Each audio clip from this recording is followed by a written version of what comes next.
Hi again. My wife is actually joining us tonight, so if you hear some extra oohing and ahhing, that'll be her as we look at the uncommon ephemera that viewers have sent in the last month or so. So let's get right to it. Okay, so first up is from Daniel Goodale Porter, and he's in Virginia. He emailed me out of the blue about a month ago and said, I love what you're doing, and I've got some film strips that I want to send you. And he sent me some pictures, and I said, yeah, let's do that. Let's take a look.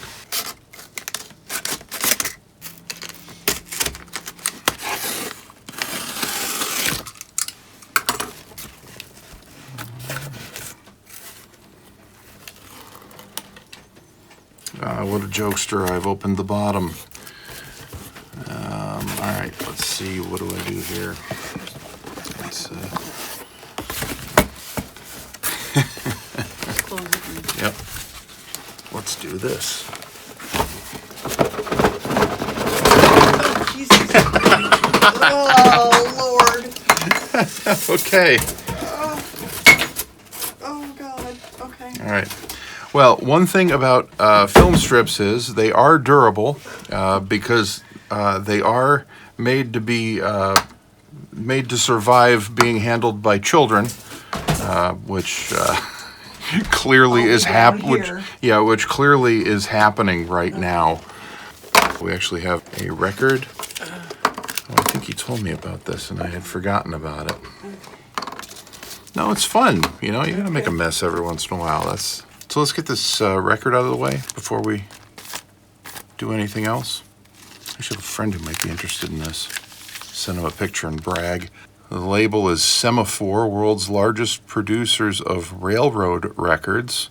The Road to Paradise, an official souvenir recording. I am not set up to play this and show it to you. I feel bad because I just looked at Dan's email to me, and I'm going to need to pull it up again because I forget what he said about this because I was looking for something else. No, upon further review, I have looked, and this is a surprise. So we'll have to figure out what this is. Obviously, a souvenir recording of some sort. So we will endeavor to get that on the channel at some point. I am currently going out of my mind doing cassettes for the channel, film strip and otherwise. Now, this is a full set, and I will talk about this in just a second. These are orphans. I don't know if anybody else says orphans, but when I say orphans, I mean when I get a film strip that is supposed to come with an audio soundtrack and doesn't, or when I get an audio soundtrack for a film strip that doesn't have the film strip with it. And these are all Disney Educational Media Company film strips, and they are orphans. And I knew that going in, and I said to Daniel, it's better that we preserve them. Should I ever run across orphan copies of the soundtrack, and then someday we can put them back together.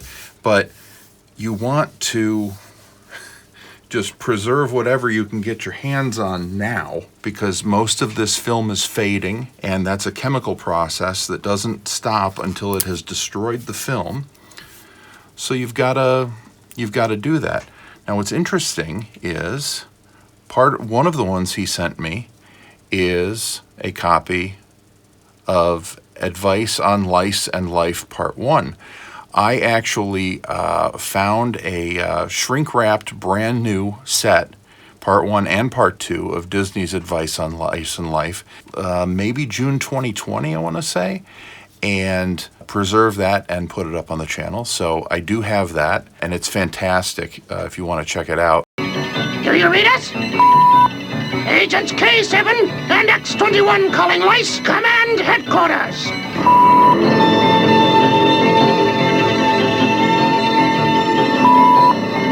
This is the League to infest children everywhere. Head Louse speaking. Identify yourselves and state your location. We are two young head lice, Commander. on the head of Terry Stockwell. Excellent. Has he taken any action against you? Nothing that'll do him any good. He's just scratching a lot. You'll never get rid of us that way. This one I may or may not preserve because that one was an absolutely perfect brand new shape.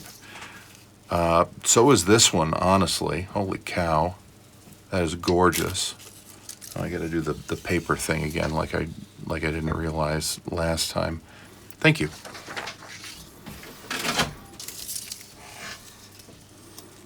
So if you can see, that is in as good condition as the copy that I already scanned for the channel. That's in beautiful shape. That's brand new. That's never been used.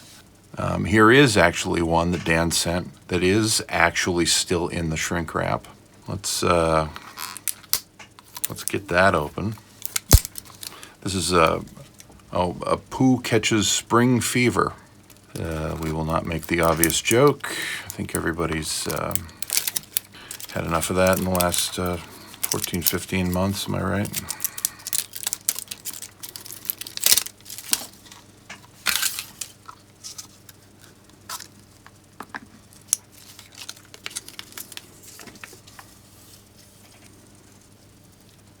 There really is nothing more gorgeous than a brand new film strip that has been deprived of the environment and oxygen and humidity, and it's gorgeous, absolutely gorgeous. Yeah, these are in beautiful shape. And then I start wondering, not that I'm upset or anything, certainly, but you start wondering, like, how did film strips that were in this good condition get separated from the recordings? I believe this is another copy of the same film strip. Oh, that is beautiful. Absolutely beautiful. That has never been touched. So this is what I mean by that. This isn't something that anybody sent me. This is something I had. But, like, I can understand how this got separated from its recording. I mean, it's all red. It's not brand named. You know, it's not from a major company. Oh, this is SVE. Okay.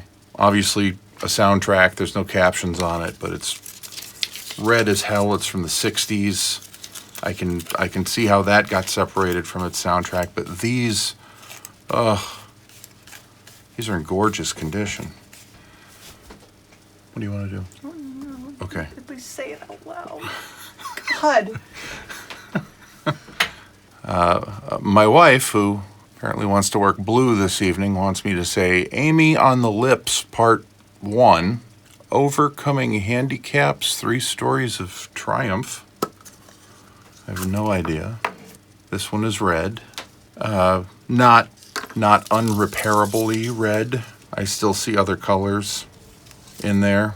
That's your standard Eastman color safety film stock that just fades. That's what it does. Otherwise, there's no scratches, there's no dirt, there's no gunk on it, like when you get film strips that have come out of like a school or a church and had been used heavily for 40 years and then put away for another 40 years. That could be recolored. Okay, this one doesn't have a label.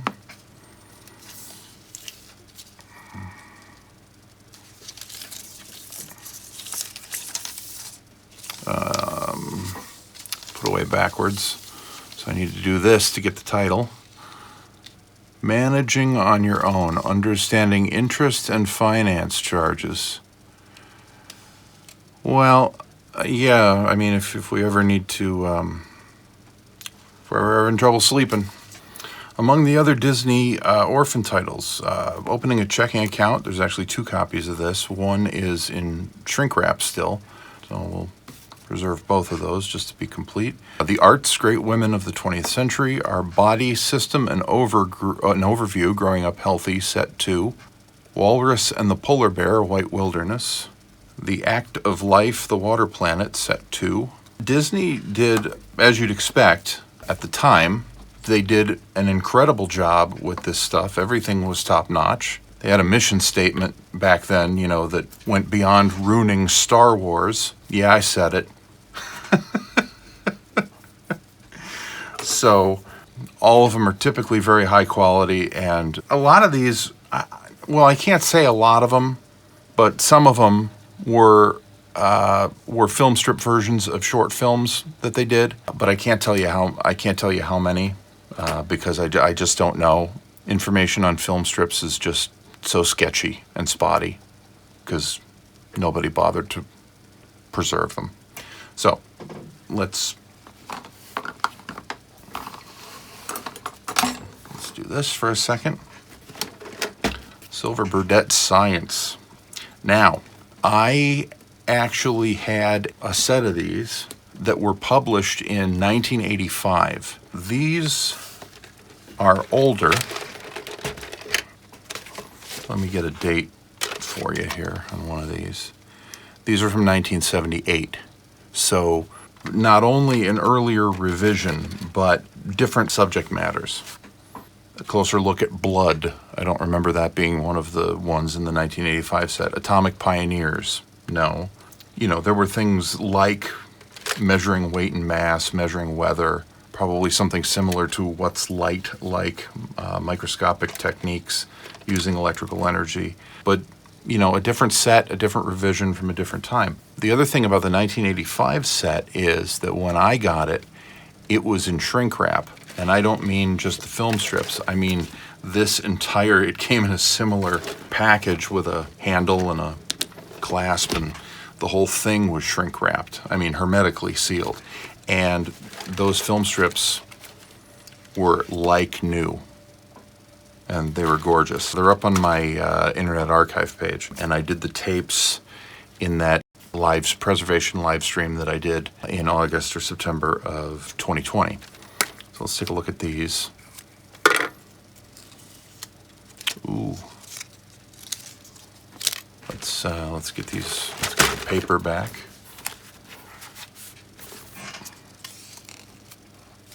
Again, like new. Look at those colors. Holy cow. Daniel, where are you getting these film strips, and can you get more? Yeah, these are all in fantastic shape. Take a look at that. Wow. Yeah. The colors are just really true and Like new. Yeah.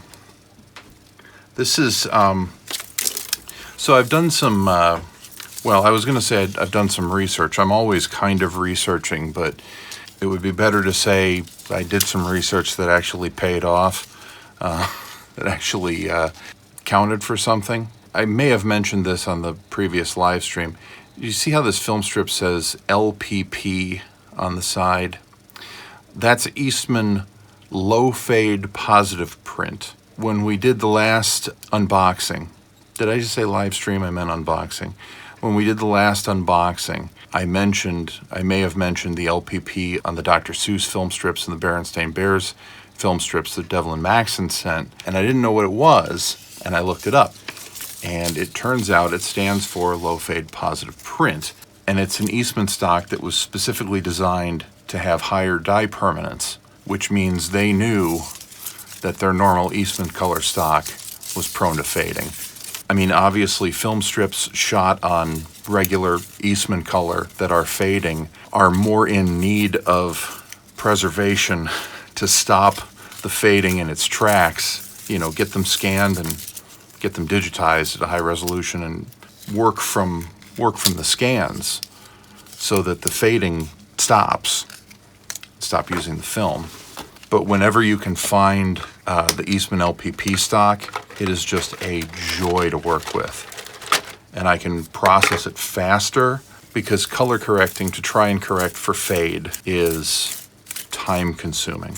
Because it's not just a matter of everything went red equally. There are cyan, magenta, and yellow dyes in film, and the relative levels of those three color dyes at any one area in the film determines what the color of that area of the film will be. And they don't all fade at the same rate. Cyan fades the quickest, yellow fades the next quickest and magenta fades last. So at some point, the cyan is all gone. And if you look at the movie strip, film strip for H.G. Wells' The Time Machine that I just released a week or so ago, the entire color palette of that film, even though I tried to shift it out of that all red monochromy looking color palette, it's all shades of red and green, and the colors like brown and whatnot that come from the combination of those two. But if you really look at that, there are no blue tints, blue colors of any kind in that, even though I tried to shift the colors back, and it's simply because all of the cyan dye is gone in the film at the time I received it for scanning. Yeah, these are all in incredible shape. Oh. Wonderful. A joy to behold. All right, so let's take a look at these cassettes too.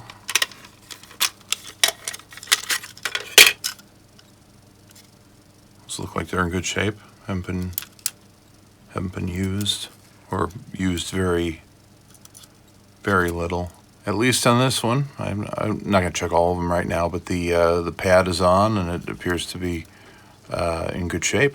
What's interesting about this is these tapes look like, these tapes are significantly shorter than the 1985 ones. The 1985 ones were like 40 minutes a side, and these look 10 or 12 minutes, which is interesting. They really got verbose in the 80s. Certainly wasn't one on Atomic Pioneers in the 80s. So let's give this just a quick listen and see if it's interesting or funny or just competent.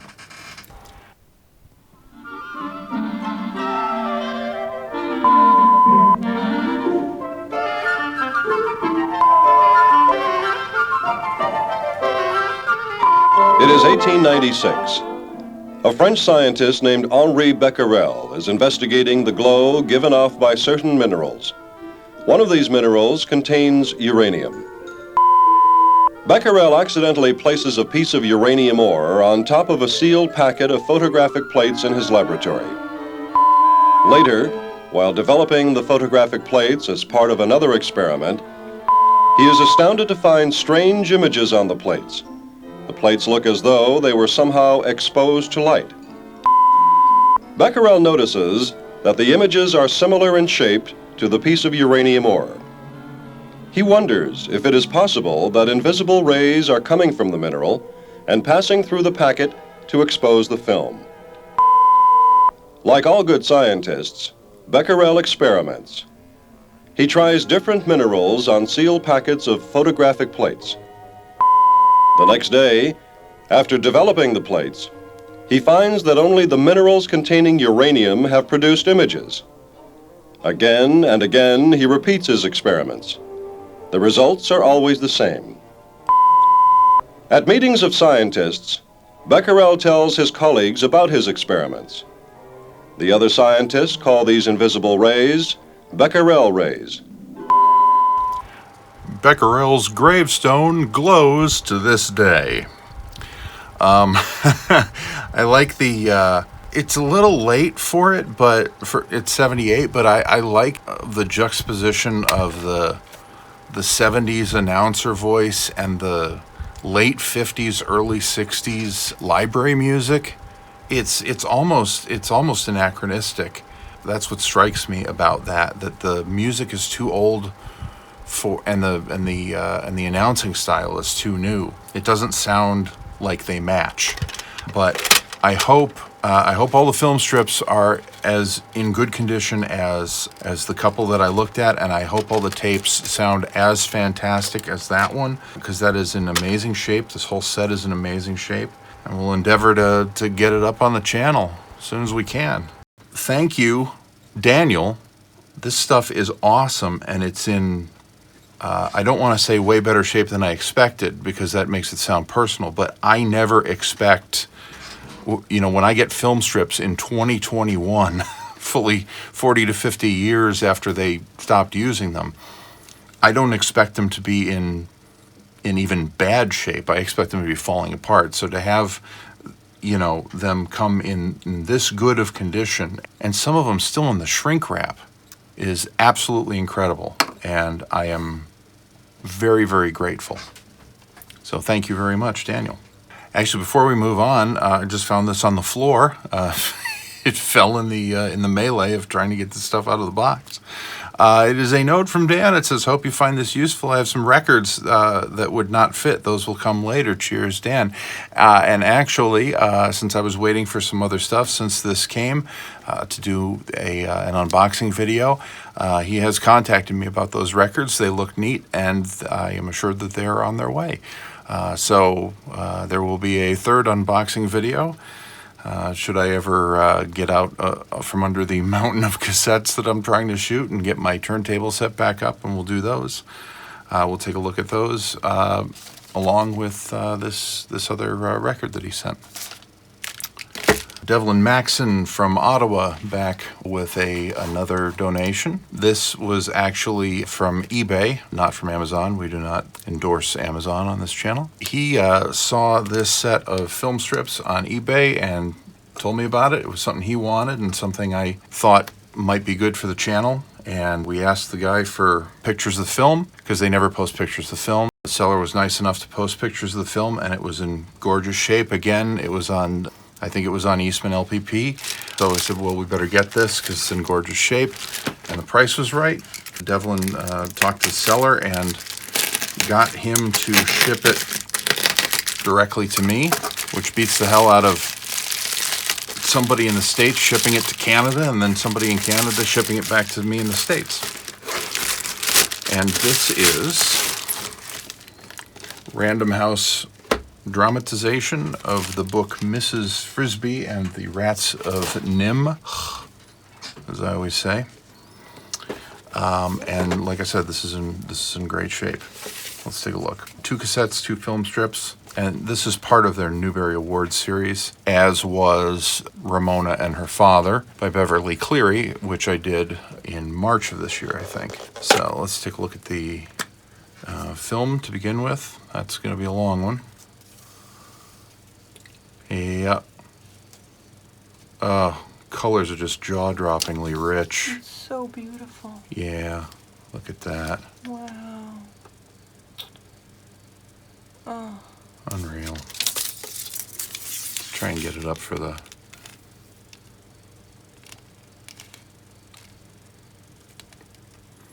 Yeah, this is why I scan them, folks, because it's hard to just put them in front of a camera and... But compared to some of the red fading stuff that I mean, colors are deep. You get, you know, you put enough light through them, and you get the, you know, nice contrast and everything. And that is, in fact, I hate this. Try and get it up in the right place. That is Eastman LPP, and that's why it looks so good in 2021. Because this was the copyright on the tapes say 1972, so 49 years since publication, and it looks absolutely brand new. Unbelievable how beautiful that is. We are going to I talked about this last time. These things so badly get a curl in them that the first thing I do, and I will do this off camera to all of them after we're done here, and I will sit here and I will wrap them backwards and let them sit against the tension of the canister for about a month. And that will take out a lot of the curl, and it will make them much easier to work with. And they'll sit flatter in the scanner, and we'll just get a better scan out of them. And just let it sit like that, trying to uncurl, and it will eventually give up. Part 2. is exactly the same. Maybe a little red. No, that's fine. You get a little discoloration after a while. It goes a little yellowish, but just a little. LPP does after a while. This one doesn't even want to uncurl. If you notice, that should be out like this, about this big. And that's another thing I see on eBay.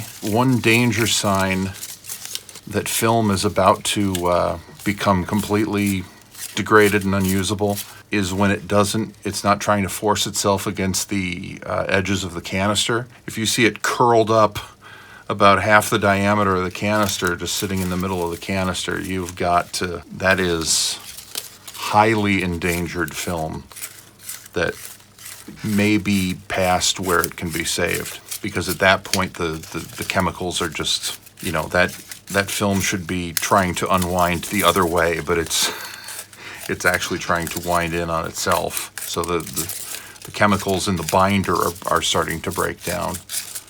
It's really sad because all of this stuff could be saved. And I don't know that I'm the person to save it all, but so we'll get these wound the other way. And like I said, I do this to all of them off camera. You don't want to watch a stream of me doing that, trust me. Okay, we have the pad is off on this one, which is not necessarily, you can just super glue those back in place. Not a problem. Probably won't be playing that tonight. Let's look at the other one. Okay, that pad is on, and that's part one anyway, so we can have a listen to that. Automatic advance. I want to hear the other side. So let's have a quick listen to this. If this is like any other Random House film strip tape I've encountered, it'll be high quality, competently produced. Probably get a copyright claim for the library music they used in it, which I'm quickly getting used to. So let's have a listen.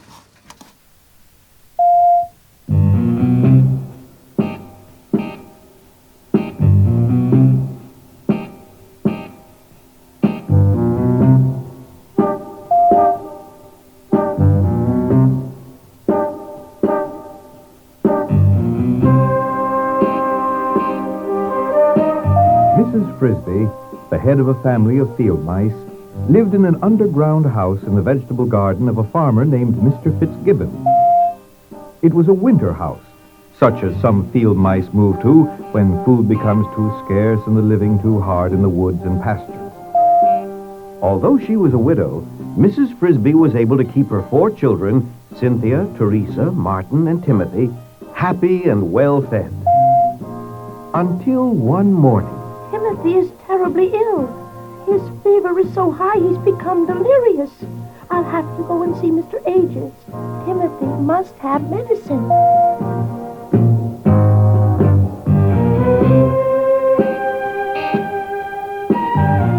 Mr. Ages was a wise white mouse who had once cured Timothy of an almost fatal spider bite. Mr. Ages listened as Mrs. Frisbee described Timothy's symptoms. It's pneumonia. I have some medicine that will help him. But the most important thing is to keep him warm. And he must stay in bed. Give him one of these powders tonight. Give him the second one tomorrow morning, and the third the next morning.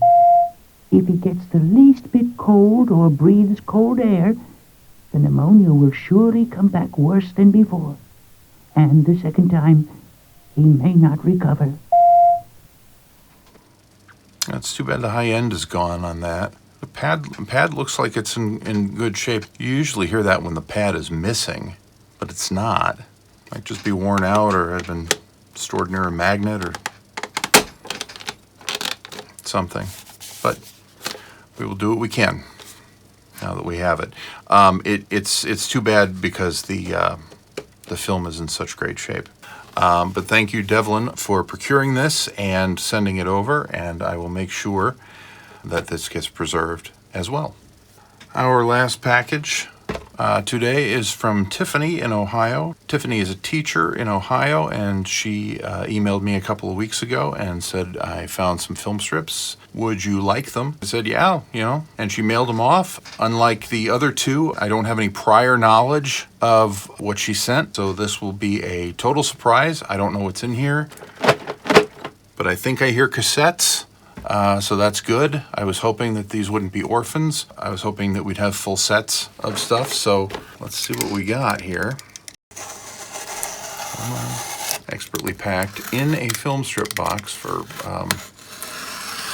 added effect, which is nice.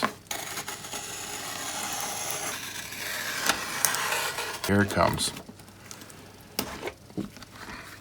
Wow. All right. Lots of cool stuff. Let's see. Okay. So I see some National Geographic stuff. That's good. Okay, great. People serving your community. I don't remember if I have this set, but duplicates are all right, because if the film's in better shape, or if the tape's in better shape, that's good. Okay, so let me take a look at this. People serving in your community. Okay, so this is a National Geographic set called People Serving in Your Community. We've got police and firefighters, doctors, dentists, nurses, and their helpers, people in government, sanitation, highway, and other workers. I don't remember if I have this set, but if I don't, that's great. And even if I do, it may be a better copy. I don't remember. We have a silver Burdette and gin set, communities and their needs. People live in communities using a map, bringing people together. The Iroquois Indians. Okay, so these are good. I tend to prefer the more social science stuff over the Our World Countries. That's a National Geographic. Coronet, American Folklore. Recently canceled. Johnny Appleseed, yeah, recently canceled. Let's not get into that. Not on this channel. Groundhog's Day, both by SVE. Pecos Bill, a lot of American Folklore, which is good. A Woggle of Witches by American School Publishers. Yeah, I'm gonna have to go through all these. This is fantastic. Okay, the Silver Burdette. The Silver Burdette Communities and Their Needs set is from 1988. So let's take a look at that real quick, because that might be in good shape. Oh, yeah. Oh, God bless you, Tiffany. Those are in amazing shape. Look at that. Beautiful. Yeah. Amazing. Amazing. Yeah, I like the. I'm a big fan of anachronism. So, the minute something is outdated, or I like to think, I grew up watching Mystery Science Theater 3000, so a lot of the stuff I release, I can imagine those guys riffing over it. Yeah, that whole set is just in absolutely gorgeous shape. God, these look brand new. Wow. Okay. A lot of times, I temper my expectations. I think I was saying, that I just sort of expect when somebody says that they found film strips, it's like, yeah, we were demolishing a building that was built in 1507, and nobody's been in it for 200 years, and we were doing a final walkthrough before they detonated the charges. And we found some film strips. I just sort of condition myself so that I don't get disappointed when they come and they're not. I haven't set myself up that they're brand new or this particular thing that I'm looking for I haven't been able to find. So this is fantastic. The wife wants to see the film strip for A Woggle of Witches by Adrian Adams. So this is another Random House. I wonder if Devlin's looking for this. Where was A Woggle of Witches? There it is. So that's interesting. This says American School Publishers on it, but it's a Random House tape. Normally Random House has their logo and everything. I mean, just right here, the fact that that doesn't look red just tells me already that, you know, we have a good chance of it being in good shape. Oh, yeah. Unreal. Look at that. There we go. That's in really good shape. Yeah, the greens and the blues are good. You can Yep. see it down here. Yep. Oh, those blues. Yep. And that's on LPP stock as well. Wow. There's Halloween, sweetie. Yeah. I just got my, that's my Halloween release. Wife and I were talking a couple of days ago, and I don't remember why she was bringing it up, but why were you bringing it up? The Blog Talk Radio guys. Oh, right. She was listening to an online radio show where they do old horror, old radio shows with a focus on horror shows and whatnot. And she was like, "Do you have anything Halloween related that you're going to release on Halloween?" And I said, "I don't think I have anything Halloween related at all in the collection." So Waggle of Witches is that'll be my Halloween release. SVE film strips, notorious for being on the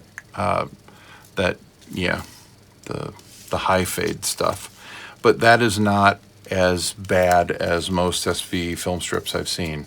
It's going red, but that's totally correctable. And that's Groundhog's Day. Is that from a series? No, it just says Groundhog's Day. I'll have to research that. The Johnny Appleseed one is not faded. That's in excellent shape. Not on LPP stock, I don't think. Actually, the stock isn't, there's no identification of the stock on that at all. So let's take a look at this National Geographic People Serving Your Community. These tended to go red. That is starting to fade. Yeah, that's starting to fade.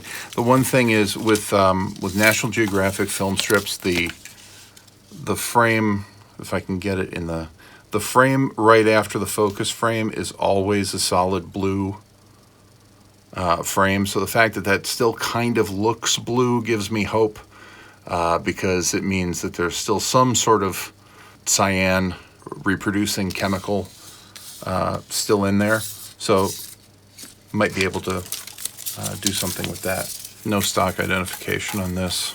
It's weird because I have about 100 National Geographic film strips. I bought a rather large lot of them on eBay a couple of years ago. Yep, these are all going to be about the same because they were probably from the same set. And some of them were really, really faded, and some of them had the richest colors I had ever seen.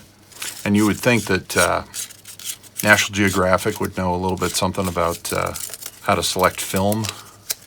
One of these tapes for the National Geographic People Serving Your Community, the pad is gone there. That's all right. We can put that in another shell and get a transfer of it. Two of them have their pads, two of them don't. That's not a problem. If you've ever seen any of my tape preservation live streams, you know that if I don't have an extra pad available that I can just super glue in there, you know, and you need it to make the tape sound right. But if I don't have an extra pad, I have no problem about just cracking this case open with a pair of pliers and, you know, putting it in a different shell that has screws that I can take out. And will have a pad in it and is probably higher or equal quality to one of those. This is actually a reshell. This is not the original tape that was in here. This was a broken tape that I did on the last live stream, and I had to tape it together on this reel, and so I've been able to play that a couple of times, and it's been fine. So at this point, you know, I know that this film is never going to be used ever again, the film and the soundtrack. So whatever I have to do to get the soundtrack off this tape and into a high-resolution digital format so that it can be preserved, archived, and used potentially for a reassembly film strip video, none of that bothers me. You need to do what you need to do. It's emergency battlefield surgery. Patient's got to live. And it's not unusual for cassettes to be missing pads. Not unusual at all. Most of these look like they're in great shape.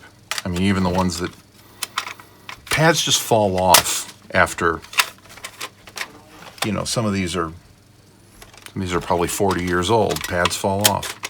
There's another Random House one in here for The Paper Crane by Molly Bang. Devlin might be interested in this as well. Devlin is my my Random House enthusiast, and has sent me most of my Random House film strips and storybook film strips of that.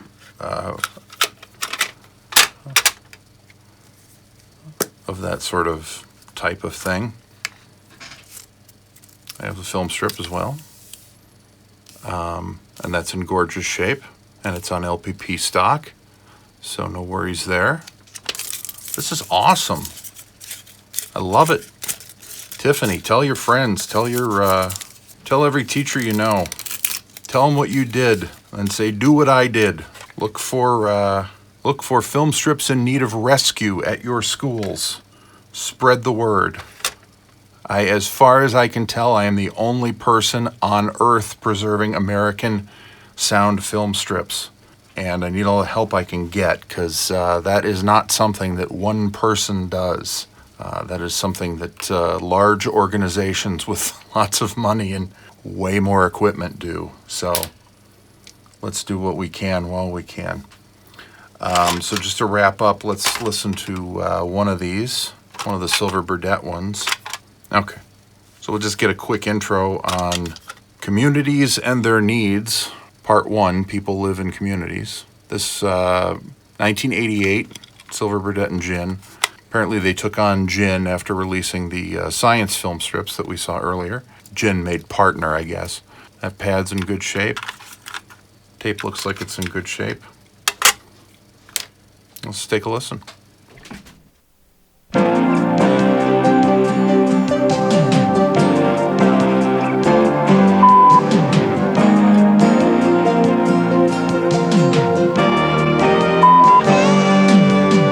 Hello, everyone. Yesterday, some of you told me that you would like to talk about your summer vacations. Who would like to start? I would, Miss Thompson. I had a great time. I went camping in Florida. I got to see Disney World. It was terrific. I went to visit my aunt and uncle. They live in a real big city. I never saw a place like that. So many tall buildings. You're right. Big cities are different from where we live. In fact, today we are going to talk about where people live. People live in neighborhoods. A group of neighborhoods make up a community. A community is a place where people live and work. A neighborhood is part of a community. Some communities have many neighborhoods, and some communities have only a few neighborhoods. One of the things all communities, big and small, have in common is that they are made up of all the people who live there. People who live with other people in communities help each other. They work together and learn together. And they have a lot of fun living together in their community. Have you ever thought about how many different kinds of communities there are and how the people live there? That 80s-tacular music is worth it. That, if there was nothing else, that music would be worth it. That's absolutely amazing. It's, And now, film strips on the 8s. Accurate and dependable. Only from Uncommon Ephemera. Wow. Unreal. That is ab fab. I love it. So, yeah, that is definitely, wow. This is a great, like everything is great. Everything I got was great. but especially because I didn't know what this was, and I guess I kind of, like I said, I was trying to temper my expectations and ready for it to be God only knows what. For it to be this much stuff, this high quality, and in this good shape, fantastic. You knocked it out of the park. Thank you so much, Tiffany, and spread the word to all the teachers you know and online or whatever. Let them all know. Get this stuff to me, and I will make sure it gets preserved just as a cultural artifact or whatever you want to call it. Sometimes I don't know why I do this, but it ought not be thrown away. I mean, if we're going to do everything else, if we're going to put every VHS tape ever made on YouTube, then we might as well save this stuff too. All right, look at all this cool stuff. I want to say thank you to Daniel Goodale Porter, Tiffany in Ohio, and Devlin Maxon for all this cool stuff. I will endeavor to get it all preserved as soon as possible. Watch the channel for an announcement for, I guess we're going to be doing multiple cassette soundtrack preservation live streams coming up. I haven't figured out how to make anything else interactive, but at least we can listen to all the tapes together and kind of hang out and have a good time and laugh about how goofy they are, or how revel in how cool they are, or how competently produced they are, because we're nerds, right? But seriously, this is awesome. Thank you. If you're watching this and you have anything that you think might fit the channel, please let me know. Drop me a comment or hit me up on Twitter or on Reddit or right here or at uncommon.ephemera@gmail.com. If you liked the video, please give it a thumbs up. If you didn't like the video, YouTube assures me that they never have any problems with that other button. But be sure, if you haven't already, to hit that subscribe and also hit the bell, because that's how YouTube tells you that I have a new video out or a new live stream coming up. And if they don't tell you, you don't know, unless you're on it all day, every day, which is not healthy. So thank you again to Daniel, Devlin, and Tiffany, and we will see you in the next one. Thanks. Have a good one.